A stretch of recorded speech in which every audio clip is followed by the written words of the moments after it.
Hai semuanya, perkenalkan nama saya Tessa Maura Kirana dari kelas 11 IPA 4. Di sini saya akan menjelaskan mengenai peran sang proklamator dan peran para tokoh sekitar proklamasi. Peran sang proklamator yang pertama yaitu Insinyur Soekarno. Beliau berperan sebagai pembaca teks proklamasi. Beliau bersama Dr. Muhammad Hatta dan Ahmad Subarjo merumuskan teks proklamasi. Beliau dan Muhammad Hatta dipercayakan untuk menandatangani teks proklamasi. Sebelum kemerdekaan, beliau juga berjuang dan menjadi ketua PPKI dan anggota Putra. Beliau juga dikenal sebagai pahlawan proklamator. Yang kedua yaitu Dr. Andes Muhammad Hatta. Beliau berperan untuk ikut menandatangani teks proklamasi. Beliau juga mendampingi Insinyur Soekarno dalam pembacaan teks proklamasi. Beliau juga pemimpin putra, anggota BPUPKI, dan wakil ketua PPKI. Beliau juga dikenal sebagai pahlawan proklamator. Peran para tokoh sekitar proklamasi. Yang pertama yaitu Ahmad Subarjo. Beliau berperan sebagai ikut serta merumuskan teks proklamasi. Beliau merupakan tokoh yang mengakhiri peristiwa Rengas Dengklok. Beliau juga merupakan anggota BPUPKI dan PPKI. Sukarni Kartodiwiryo. Beliau sudah peran aktif dalam pergerakan politik. Semasa pendudukan Jepang, beliau bekerja pada kantor berita Domei. Soekarni merupakan pelopor penculikan Soekarno dan Muhammad Hatta ke Rengas Dengklok. Beliau merupakan tokoh yang mengusulkan agar teks proklamasi ditandatangani oleh Muhammad Hatta dan Soekarno atas nama bangsa Indonesia. Beliau merupakan pemimpin pertemuan atas strategi penyebarluasan teks proklamasi dan berita proklamasi. Yang ketiga yaitu Said Timlik. Beliau berperan dalam pencatatan hasil diskusi susunan teks proklamasi. Beliau juga mengetik teks proklamasi yang dibacakan oleh Soekarno dan Hatta. Pada tahun 1942, beliau menjadi pemimpin redaksi Surat Kabar Sinar Baru Semarang. Keempat yaitu Burhanuddin Muhammad Dian. Pada awal pendudukan Jepang, beliau bekerja pada radio militer. Dan pada tahun 1942 sampai 1945, beliau bekerja sebagai wartawan pada harian Asia Raya. Beliau berperan dalam upaya penyebarluasan berita proklamasi kemerdekaan Indonesia.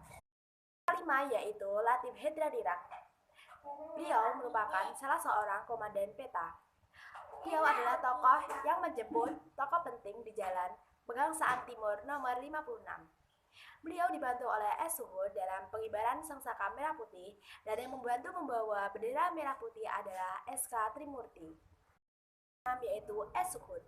Beliau adalah pemuda yang ditugaskan untuk mencari tiang bendera dan mengusahakan bendera merah putih yang akan dikibarkan.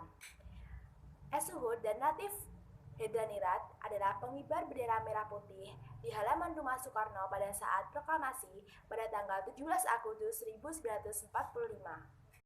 7. Suwiryo, wali kota Jakarta Raya pada saat itu, dan secara tidak langsung menjadi ketua penyelenggara upacara proklamasi kemerdekaan. 8. Dr. Muardi, bertugas dalam bidang pengamanan jalannya upacara proklamasi kemerdekaan Indonesia. Yang ke-9. Sultan Syahrir, ikut mendirikan Jong Indonesia, termasuk pemuda yang aktif dalam mendesak Soekarno dan Muhammad Hatta agar segera memerdekakan Indonesia. Setelah merdeka, beliau diangkat sebagai Perdana Menteri Republik Indonesia. Yang ke-10. Frans Sumarto Mendur, berperan dalam mengabdikan berbagai peristiwa penting di sekitar proklamasi. Dan beliau juga bergabung dengan kawan-kawan dari Indonesia Press Photo Signage atau IPOS. Yang ke-11. Syahrudin, beliau adalah seorang wartawan Domei. Beliau berani memasuki halaman gedung siaran RRI, oleh karena gedung tersebut dijaga oleh Jepang. Sehingga beliau memanjat tembok belakang dari gedung, yaitu dari Jalan Tanah Abang. Dan sehingga naskah proklamasi dapat berhasil diserahkan kepada kepala bagian siaran. Yang ke-12 yaitu Wus dan Yusuf Rono Dipuro, berperan penting dalam penyebarluasan berita proklamasi.